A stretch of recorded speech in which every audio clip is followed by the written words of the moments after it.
N'hésitez pas à liker la vidéo si elle vous plaît et si vous êtes nouveau sur la chaîne, n'oubliez pas de vous abonner et d'activer la notification pour ne rater aucune de nos prochaines vidéos. On commence.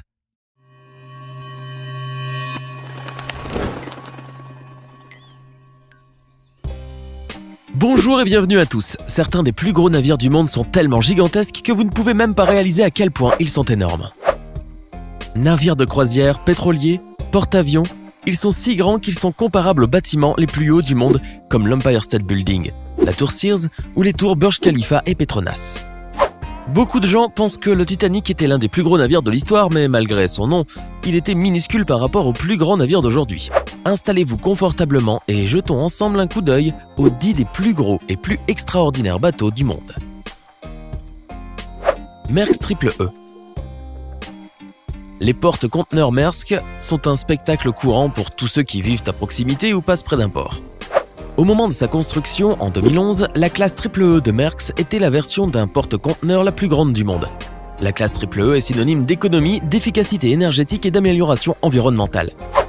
Quand vous verrez un bateau Maersk et son grand logo, vous verrez également des piles et des piles de conteneurs. 23 rangées de conteneurs peuvent être installées sur toute la largeur du navire, et jusqu'à 10 peuvent être empilés en hauteur. En naviguant sur les océans à la vitesse de 25,5 nœuds, il fait partie des plus rapides de ce type de navire au monde. Il est propulsé par un impressionnant moteur bicylindre qui pèse à lui seul 2300 tonnes. MV Blue Marlin. Imaginez un navire si grand qu'il transporte d'autres navires. Pour déplacer un bateau qui n'est pas encore prêt à naviguer, un navire de guerre endommagé ou même une plateforme pétrolière gigantesque, un énorme vaisseau est nécessaire. Le MV Blue Marlin est un porte-charge pour charges lourdes ou HLC, construit en 2000 par la société néerlandaise Dockwise. Il est conçu pour transporter de très grandes installations de forage semi-submersibles au-dessus du pont du navire. Il charge sa cargaison en submergeant le pont sous l'eau grâce à des ballastes qui sont ensuite vidés pour la soulever. Il mesure 400 mètres de long et a un poids à vide de 56 000 tonnes métriques. Ce navire a une puissance de sortie de 12 640 kW, soit une puissance de base de 17 160 chevaux, qui lui permet de transporter des choses aussi lourdes. 38 cabines accueillent un équipage de 60 personnes qui peuvent garder la forme à bord grâce à une salle de sport, un sauna et une piscine. Le RMS Queen Mary 2. Le RMS Queen Mary 2 est le plus grand paquebot jamais construit pour la ligne Cunard et le seul navire de ligne à opérer en tant que paquebot de croisière. Il a été conçu pour les traversées régulières de l'Atlantique en remplacement du vieillissant Queen Elizabeth II. Le Queen Mary 2 n'est pas un navire à vapeur comme son prédécesseur, mais il est propulsé par 4 moteurs diesel. Avec une vitesse maximale de 35 000 nautiques à l'heure, il est plus rapide que les autres paquebots de croisière. Parmi les installations du Queen Mary figurent 15 restaurants et bars, 5 piscines dont 2 extérieures, un casino, une salle de bal, un théâtre et le tout premier planétarium en mer. La promenade du navire est recouverte par une grande vitre qui permet aux passagers de faire le tour complet du pont pour une promenade de 620 mètres, tout en étant protégé des vents violents. Le Seawise Giant. Le Seawise Giant a été construit en 1979.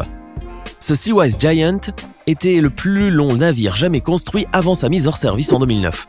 Avec ses 460 mètres, il était plus long que la plupart des bâtiments les plus hauts du monde, y compris l'Empire State Building à New York et les tours Petronas à Kuala Lumpur. Ce navire a été acheté, vendu et réutilisé plusieurs fois au cours de sa longue vie. Du coup, il a été connu sous 5 noms différents: Seawise Giant, Happy Giant, Yar Viking, Knock-Nevis et Month. Construit par Sumitomo Heavy Industries Limited sur son chantier naval au Japon, le navire fut gravement endommagé par des feux d'huile et coula 10 ans plus tard lors d'une attaque aérienne dans le golfe Persique pendant la guerre Iran-Irak. Bien que le navire ait été déclaré totalement perdu, l'épave fut récupérée et remorquée jusqu'à Singapour pour y être réparée. Après avoir été remis en état, il a été rebaptisé Happy Giant. Ensuite, en 1991, le navire a été acheté par l'armateur norvégien Johan Yare. Il l'a payé 39 millions de dollars et l'a renommé Yar Viking. De 1991 à 2004, il a opéré sous contrôle norvégien avant de rentrer dans le golfe Persique après avoir été acheté de nouveau. Il a alors été appelé Knock-Nevis et est devenu un pétrolier à stockage permanent. Knock-Nevis a été vendu une fois de plus et ses nouveaux propriétaires l'ont fait naviguer sous le drapeau de la Sierra Leone. Il a été renommé Mance et a entrepris son dernier voyage en Inde en 2009 où il a été volontairement échoué et mis au rebut. L'ancre de 36 tonnes a été sauvegardée et envoyée au musée maritime de Hong Kong pour y être exposée. Les navires Q-Max. Les monstres Q-Max sont des navires-citernes qui transportent du gaz naturel liquéfié, d'où leur nom de LNG. Les navires Q-Max ont été construits en 2009 par les industries lourdes Samsung en Corée du Sud qui en ont fabriqué 14 en même temps. Q représente Qatar et Max, la taille maximale du navire autorisé à accoster aux terminaux méthaniers au Qatar. La conception du méthanier comprend 4 ou 6 réservoirs situés le long de la ligne centrale du navire et dont la capacité totale est de 266 000 m3 de GNL. Le premier voyage d'un Q-Max tanker a été achevé la même année au port de Bilbao en Espagne après avoir transité par le canal de Suez. Un exploit impossible pour beaucoup des géants de notre liste. Le Globe CSCL. Le Globe CSCL, construit en 2014, est le plus grand porte-conteneurs au monde, prenant la première place de la classe du Maersk Triple E. C'est le premier de 5 porte-conteneurs identiques construits sur le chantier naval de l'industrie lourde Hyundai à Osan, en Corée du Sud. Le Globe CSCL mesure 360 mètres de long, 60 de large et 30 de profondeur, ce qui équivaut à la taille de 4 terrains de football. Il a un poids à vide de 184 605 tonnes et une capacité de chargement de 187 541 tonnes. Cela signifie qu'il peut contenir 19 000 conteneurs, soit 1000 de plus que la classe Maersk Triple E. Son système de propulsion comprend le plus gros moteur jamais construit, un moteur à 2 temps ultra moderne fabriqué dans la division de construction de moteurs HHI.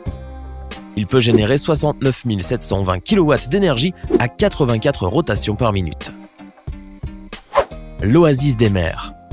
Ce luxueux navire de croisière géant fait partie de la flotte de la Royal Caribbean.